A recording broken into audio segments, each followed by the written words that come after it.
ഒരു കാലത്ത് മലയാള സിനിമയിൽ സജീവമായി പ്രവർത്തിച്ചിരുന്ന വ്യക്തിയാണ് സംവിധായകൻ കൂടിയായ ശാന്തിവിള ദിനേശ്. പുതിയ റിലീസുകളുമായും താരങ്ങളുമായും ബന്ധപ്പെട്ട വിഷയങ്ങളിൽ തന്റെ നിലപാട് വ്യക്തമാക്കി പലപ്പോഴും വീഡിയോകൾ ചെയ്ത് സ്വന്തം യൂട്യൂബ് ചാനലിലൂടെ പങ്കിടാറുണ്ട്.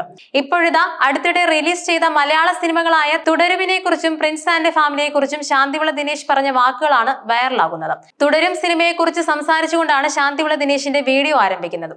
തുടരും സിനിമ വലിയ വിജയമായതോടെ സൂപ്പർ താരങ്ങളുടെ എല്ലാം ഓപ്പൺ ഡേറ്റ് തരുൺ മൂർത്തിക്ക് ലഭിച്ചതായി ദിനേശ് പറയുന്നു. പക്ഷേ ഇനി അങ്ങോട്ട് വളരെ സൂക്ഷിച്ചു നീങ്ങിയില്ലെങ്കിൽ തരുണിന്റെ കരിയറിനെ ബാധിക്കാൻ സാധ്യതയുള്ളതായും ശാന്തിവിള ദിനേശ് കൂട്ടിച്ചേർത്തു. എനിക്ക് എപ്പോഴും സിനിമയെക്കുറിച്ച് തോന്നിയ ഒരു കാര്യമുണ്ട്. ഒരു സിനിമ വിജയിച്ചുവെന്ന് വെച്ചോളൂ, വിജയിക്കാൻ വേണ്ടിയാണ് എല്ലാവരും സിനിമ എടുക്കുന്നത്. അങ്ങനെ ഒരു വലിയ വിജയമായ ഒരു സിനിമ വന്നാൽ ആ സിനിമയുമായി സഹകരിച്ചവർക്കൊക്കെ പുതിയ ഓഫറുകൾ കൊണ്ടുനിന്ന് തിരിയാൻ പറ്റാത്ത തരത്തിലാവും. ഏത് സ്വീകരിക്കണമെന്ന് പോലും അറിയാതെ കൺഫ്യൂഷനിലാകും. ഇത്തരത്തിലുള്ള ഒരുപാട് സിനിമകളുടെ ചരിത്രം എനിക്കറിയാം. 5 സിനിമ പരാജയപ്പെട്ടിട്ട് 1 വിജയിച്ചാലും മതി, പിന്നെ നിൽക്കാൻ പറ്റില്ല ആ ആളിന്. കേരളത്തിൽ നിന്ന് മാത്രം 100 കോടി നേടിയ സിനിമയായി മാറുകയാണ് തരുൺ മൂർത്തി സംവിധാനം ചെയ്ത് രഞ്ജിത്ത് നിർമ്മിച്ച തുടരും. ഇന്ത്യയെ മാറ്റി നിർത്തി മറ്റ് രാജ്യങ്ങളിൽ നിന്നെല്ലാമായി 93 കോടിയാണ് സിനിമ കളക്ഷനായി നേടിയെന്നതാണ് റിപ്പോർട്ട്. ചിത്രത്തിലെ പാട്ട് 3 കോടിക്ക് അടുത്ത് നൽകിയതാണ് സോണി ലൈവ് വാങ്ങിയത്. അങ്ങനെ ചരിത്ര വിജയമായി മാറുകയാണ് തുടരും. 10 വർഷം സംവിധാനം ചെയ്താലും തീരാത്ത അത്രത്തോളം ഓഫറുകളാണ് തരുൺ മൂർത്തിക്ക് തുടരും വിജയമായതോടെ വരുന്നതെന്നാണ് ഞാൻ അറിഞ്ഞത്. കേട്ടപ്പോൾ അതിശയം തോന്നി. മറ്റൊരു സിനിമ ചെയ്യാൻ കൂടി മോഹൻലാൽ ഓപ്പൺ ഡേറ്റ് തരുൺ മൂർത്തിക്ക് കൊടുത്തിട്ടുണ്ടെന്നാണ് അറിഞ്ഞത്. നടൻ സൂര്യയുടെയും ഓപ്പൺ ഡേറ്റ് തരുൺ മൂർത്തിക്ക് കിട്ടിയിട്ടുണ്ട്. ദുൽഖർ സൽമാൻ, കാർത്തി, ശിവകാർത്തികേയൻ തുടങ്ങിയവരും ദിലീപ് അടക്കം മാർക്കറ്റ് വാല്യൂ ഉള്ള മലയാളത്തിലെ ഭൂരിഭാഗം താരങ്ങളും തരുൺ മൂർത്തിക്ക് ഓപ്പൺ ഡേറ്റ് കൊടുത്തിട്ടുണ്ട്. ഇനിയിപ്പോൾ ആര് സിനിമ പിടിക്കണമെന്ന് ചിന്തിച്ചാലും ഈ സിനിമ ചെയ്യണമെങ്കിൽ തരുൺ മൂർത്തി തന്നെ വേണമെന്ന അവസ്ഥയിൽ എത്തി നിൽക്കുകയാണ്. അതാണ് സിനിമയുടെ ശാപം എന്ന് ഞാൻ പറയുന്നത്. ഇനി ശരിക്കും സൂക്ഷിക്കേണ്ടത് തരുൺ മൂർത്തിയാണ്. കാരണം അടുത്തതായി സംവിധാനം ചെയ്യുന്ന സിനിമ തുടരുമിന്റെ പകുതി വിജയമെങ്കിലും നേടിയില്ലെങ്കിൽ തരുൺ മൂർത്തിക്കാകും അതിന്റെ അപകടം. കാരണം ഇവരെല്ലാം മുങ്ങിക്കളയും. പിന്നെ വിളിച്ചാൽ ഫോണും എടുക്കുകയില്ല. ഒരുപാട് ആലോചിച്ച് ചിന്തിച്ച് മാത്രമേ ഓരോ സിനിമയും ചെയ്യാവൂ എന്നും ശാന്തിവിള ദിനേശ് പറയുന്നു. ദിലീപ് സിനിമ പ്രിൻസ് ആൻഡ് ഫാമിലിക്ക് ലഭിച്ച പ്രേക്ഷക പ്രതികരണങ്ങളെ കുറിച്ചും നെഗറ്റീവ് റിവ്യൂകളോടും തനിക്കുള്ള എതിർപ്പും പുതിയ വീഡിയോയിലൂടെ ശാന്തിവിള ദിനേശ് പങ്കുവച്ചിരുന്നു.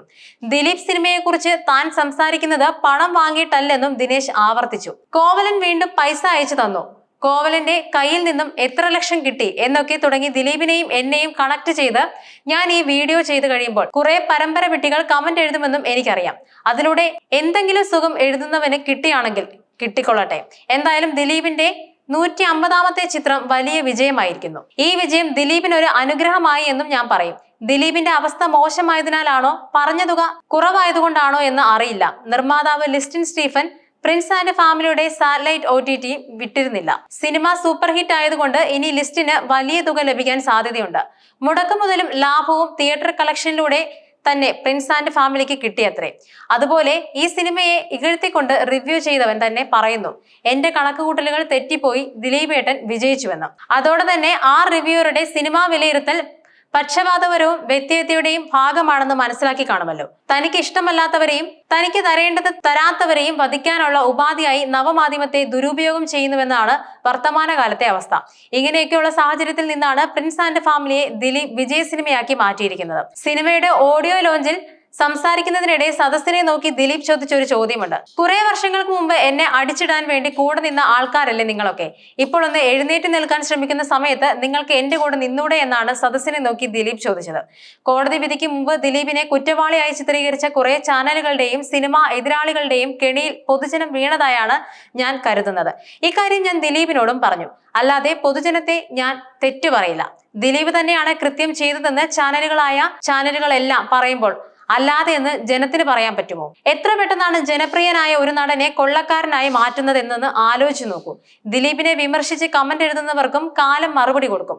എത്ര നല്ല പടമായാലും ദിലീപിന്റേതാണെങ്കിൽ വിജയിക്കില്ലെന്നാണ് വിമർശിച്ചവർ പറഞ്ഞത്. പക്ഷേ ദിലീപിന്റെ ഭാഗ്യം കൊണ്ടാണോ ലിസ്റ്റിൻ സ്റ്റീഫന്റെ ഭാഗ്യം കൊണ്ടാണോ എന്നറിയില്ല, പടം ഹിറ്റായി. ആന്റണി പെരുമ്പാവൂരുമായി ചേർന്ന് Dileep film exhibitors united organisation of Kerala എന്ന സംഘടന ഉണ്ടാക്കിയല്ലോ. ഇപ്പോൾ ഫിയോക് ആണല്ലോ തിയേറ്ററുകാരുടെ ഏറ്റവും വലിയ സംഘടന. ഈ ഒറ്റ കാരണം കൊണ്ട് ലിബർട്ടി ബഷീർ എന്ന പഴയ നേതാവ് ദിലീപിനെ പറ്റി എന്തൊക്കെ വെച്ച് കാച്ചിയെന്ന് അദ്ദേഹത്തിന് പോലും പറയാൻ കഴിയില്ല. ഇതേ liberty Basheer Prince and family തന്റെ തിയേറ്ററിൽ റിലീസായ വിശേഷങ്ങൾ ഒരു മടിയുമില്ലാതെ തുറന്നു പറഞ്ഞിരിക്കുന്നു. രാത്രി ഷോയ്ക്ക് തിയേറ്റർ ഫുൾ ആകുന്നത് കണ്ട് അദ്ദേഹം അതിശയപ്പെട്ടുവെന്നാണ് പറയുന്നത്. കുടുംബങ്ങളാണ് പ്രിൻസ് ആൻഡ് ഫാമിലി വിജയിപ്പിച്ചതെന്നും ലിബർട്ടി ബഷീർ തുറന്നു പറഞ്ഞിരുന്നുവെന്ന് പറഞ്ഞാണ് ശാന്തിവിള ദിനേശ് അവസാനിപ്പിച്ചത്.